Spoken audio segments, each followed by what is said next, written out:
সাহু। সেজদা সাহু শব্দের অর্থ হলো ভুলের জন্য সেজদা। নামাজের মধ্যে যদি কোনো ওয়াজিব ছুটে যায় তাহলে সুহসিজদা কীভাবে দিতে হয় বা সাহসিজদা কীভাবে দিতে হয় আপনি শেষ বৈঠকে তাশাহুদ তথা আত্তাহিয়াত শেষ করে ডান দিকে শুধু সালাম ফিরে আপনি পরপর দুইটা সিজদা দিয়ে দিবেন। দুইটা সিজদা দিয়া বসে আবার আত্তাহিয়াত পরে আবার দুরূদ শরীফ পরে আবার দুআয়ে মাসুরা পরে ডান দিকে সালাম ফিরাবেন, বাম দিকে সালাম ফিরাবেন। এই হলো সিজদায়ে সাহু, ভুলের জন্য যে সিজদা। সাহু। সেজদা সাহু শব্দের অর্থ হলো ভুলের জন্য সিজদা। নামাজের মধ্যে যদি কোনো ওয়াজিব ছুটে যায় তাহলে সুহসিজদা কীভাবে দিতে হয় বা সাহসিজদা কীভাবে দিতে হয় আপনি শেষ বৈঠকে তাশাহুদ তথা আত্তাহিয়াত শেষ করে ডান দিকে শুধু সালাম ফিরে আপনি পরপর দুইটা সিজদা দিয়ে দিবেন।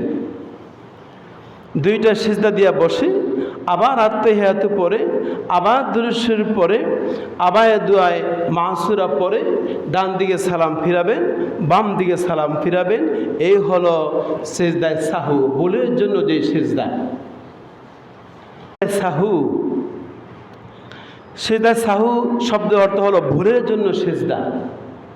নামাজের মধ্যে যদি কোনো ওয়াজিব ছুটে যায় তাহলে সুহসিজদা কীভাবে দিতে হয় বা সাহসিজদা কীভাবে দিতে হয় আপনি শেষ বৈঠকে তাশাহুদ তথা আত্তাহিয়াত শেষ করে ডান দিকে শুধু সালাম ফিরে আপনি পরপর দুইটা সিজদা দিয়ে দিবেন।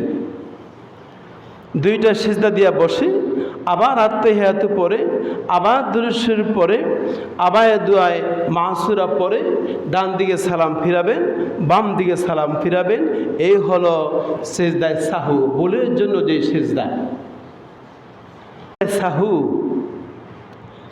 সেজদা সাহু শব্দের অর্থ হলো ভুলের জন্য সিজদা। নামাজের মধ্যে যদি কোনো ওয়াজিব ছুটে যায় তাহলে সুহসিজদা কীভাবে দিতে হয় বা সাহসিজদা কীভাবে দিতে হয় আপনি শেষ বৈঠকে তাশাহুদ তথা আত্তাহিয়াত শেষ করে ডান দিকে শুধু সালাম ফিরে আপনি পরপর দুইটা সিজদা দিয়ে দিবেন। দুইটা সিজদা দিয়া বসে আবার আত্তাহিয়াত পরে আবার দুরূদ শরীফ পরে আবার দুআয়ে মাসুরা পরে ডান দিকে সালাম ফিরাবেন, বাম দিকে সালাম ফিরাবেন। এই